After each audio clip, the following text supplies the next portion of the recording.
ਖਬਰ ਦੇ ਵੱਲ ਵਧੀਏ। ਮਾਨ ਸਾਹਿਬ ਦੀ ਇੱਛਾ ਹੈ, ਕਹਿੰਦੇ ਕਿ ਪਹਿਲਾਂ ਜ਼ਿਮਨੀ ਚੋਣਾਂ ਕਰਵਾ ਲਈਏ ਤੇ ਫਿਰ ਪੰਚਾਇਤੀ ਚੋਣਾਂ, ਕਿਉਂਕਿ ਜੇ ਪੰਚਾਇਤੀ ਕਰਾ ਲਈਆਂ ਤੇ ਫਿਰ ਕਿਤੇ ਵਲੰਟੀਅਰ ਨਾ ਰੁੱਸ ਜਾਣ ਵੀ ਮਾਨ ਸਾਹਿਬ ਸਾਨੂੰ ਨਹੀਂ ਲੜਨ ਦਿੱਤਾ, ਸਾਡੀ ਨਹੀਂ ਮਦਦ ਕੀਤੀ, ਉਹ ਫਲਾਣੇ ਦੇ ਕਾਗਜ਼ ਨਹੀਂ ਰੱਦ ਕਰਾਏ, ਇਹ ਨਹੀਂ ਕਰਾਇਆ, ਉਹ ਨਹੀਂ ਕਰਾਇਆ। ਪ੍ਰਵੀਨ ਜੀ, ਪੰਚਾਇਤੀ ਚੋਣਾਂ ਨੂੰ ਆਮ ਆਦਮੀ ਪਾਰਟੀ ਦੀ ਸਰਕਾਰ ਨੇ ਮਜ਼ਾਕ ਬਣਾ ਕੇ ਰੱਖ ਦਿੱਤਾ।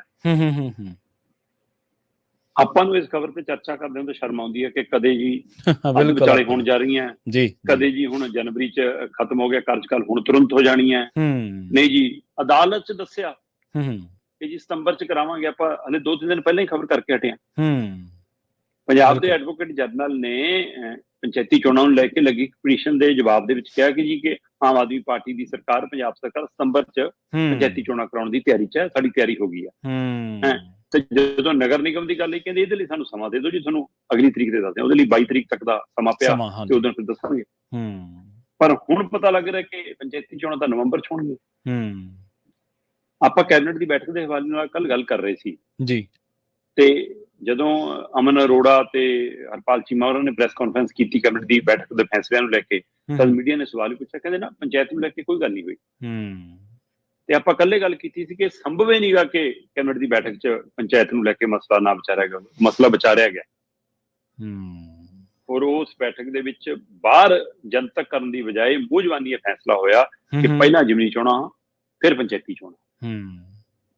ਮੁੱਖ ਮੰਤਰੀ ਭਗਵੰਤ ਮਾਨ ਹੋਰਾਂ ਨੇ ਕਹਿੰਦੇ ਸਪਸ਼ਟ ਕਰਤਾ ਕਿ ਵੀ ਪਹਿਲਾਂ ਜ਼ਿਮਨੀ ਚੋਣਾਂ ਤੇ ਗੌਰ ਕਰੋ, ਫਿਰ ਉਸ ਤੋਂ ਬਾਅਦ ਆਪਾਂ ਪੰਚਾਇਤੀ ਚੋਣਾਂ ਦੇ ਪਿੜ 'ਚ ਨਿਤਰਾਂਗੇ। ਪੰਚਾਇਤੀ ਚੋਣਾਂ ਤੇ ਨਗਰ ਨਿਗਮ ਚੋਣਾਂ ਇੱਕੋ ਪੜਾਅ 'ਚ ਖਿੱਚ ਦਾਂਗੇ ਕੰਮ, ਤੁਸੀਂ ਤਿਆਰੀ ਰੱਖੋ।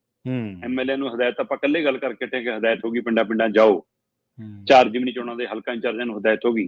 ਮੁੱਖ ਮੰਤਰੀ ਭਗਵੰਤ ਮਾਨ ਹੋਰਾਂ ਨੇ ਕਹਿੰਦੇ ਕੈਬਨਿਟ 'ਚ ਜਾਣੂ ਕਰਾਇਆ ਆਪਣੇ ਕੈਬਨਿਟ ਦੇ ਸਾਥੀਆਂ ਨੂੰ ਕਿ ਦਿੱਲੀ ਤੋਂ ਮੈਨੂੰ ਖਬਰ ਮਿਲ ਰਹੀ ਆ ਕਿ ਵੀ ਜੰਮੂ ਕਸ਼ਮੀਰ ਦੀਆਂ, ਹਰਿਆਣੇ ਦੀਆਂ, ਮਹਾਰਾਸ਼ਟਰ ਦੀਆਂ ਚੋਣਾਂ, ਜੰਮੂ ਕਸ਼ਮੀਰ ਤਾਂ ਪੜਾਅ 'ਚ ਹੋਣੀਆਂ, ਪਰ ਹਰਿਆਣੇ ਤੇ ਮਹਾਰਾਸ਼ਟਰ ਦੀਆਂ ਤਾਂ ਇੱਕੋ ਪੜਾਅ 'ਚ ਹੋ ਜਾਣੀਆਂ। ਸੋ ਇਸ ਲਈ ਕਹਿੰਦੇ ਕਿ ਉਹ ਅਕਤੂਬਰ 'ਚ ਹੋਣਗੀਆਂ।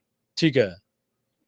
ਤੇ ਕਹਿੰਦੇ ਮੁੱਖ ਮੰਤਰੀ ਭਗਵੰਤ ਮਾਨ ਕਹਿੰਦੇ ਕਿ ਜੇ ਅਕਤੂਬਰ ਦੇ ਵਿੱਚ ਹਰਿਆਣੇ ਤੇ ਮਹਾਰਾਸ਼ਟਰ ਦੀਆਂ ਚੋਣਾਂ ਹੋਣਗੀਆਂ ਤਾਂ ਪੰਜਾਬ ਦੀਆਂ ਉਹ ਜ਼ਿਮਨੀ ਚੋਣਾਂ ਵੀ ਜਿਹੜੀਆਂ 4 ਸੀਟਾਂ, ਖਾਸ ਕਰ ਗਿੱਦੜਬਾਹਾ, ਡੇਰਾ ਬਾਬਾ ਨਾਨਕ, ਚੱਬੇਵਾਲ ਤੇ ਬਰਨਾਲੇ ਵਾਲੀਆਂ ਨੇ ਜਿਹੜੀਆਂ, ਇਹ 4ਾਂ ਦੇ ਉੱਤੇ ਵੀ ਅਕਤੂਬਰ 'ਚ ਚੋਣ ਹੋਊਗੀ ਜੀ। ਸੋ ਜੇ ਅਕਤੂਬਰ 'ਚ ਹੁੰਦੀ ਹੈ ਕਹਿੰਦੇ ਫਿਰ ਆਪਾਂ ਨਵੰਬਰ 'ਚ ਇਹ ਕਰਾ ਲਓ।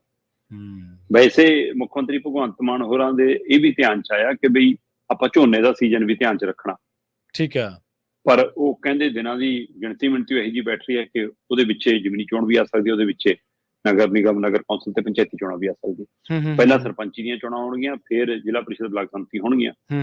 ਤੇ ਇਸ ਗੱਲ ਨੇ ਕਿ ਇਹ ਨਵੰਬਰ ਤੱਕ ਜਾ ਸਕਦੀਆਂ। ਕਹਿੰਦੇ ਕੈਬਨਿਟ 'ਚ ਇਹ ਹੋਈ ਮੂੰਹ ਜ਼ਬਾਨੀ ਚਰਚਾ ਦਾ ਸੁਨੇਹਾ ਪੰਜਾਬ ਦੇ ਐਡਵੋਕੇਟ ਜਨਰਲ ਨੂੰ ਵੀ ਲਾ ਦਿੱਤਾ ਗਿਆ, ਉਹਨੂੰ ਵੀ ਜਾਣੂ ਕਰਾ ਦਿੱਤਾ ਗਿਆ ਕਿ ਅਗਲੀ ਸੁਣਵਾਈ ਤੇ ਅਦਾਲਤ ਦੇ ਵਿੱਚ ਵੀ ਇਹ ਦਰੁਸਤ ਕਰ ਦਿਓ ਕਿ ਜੀ ਅਸੀਂ ਚੋਣਾਂ ਨਵੰਬਰ ਤੱਕ ਕਰਾਵਾਂਗੇ।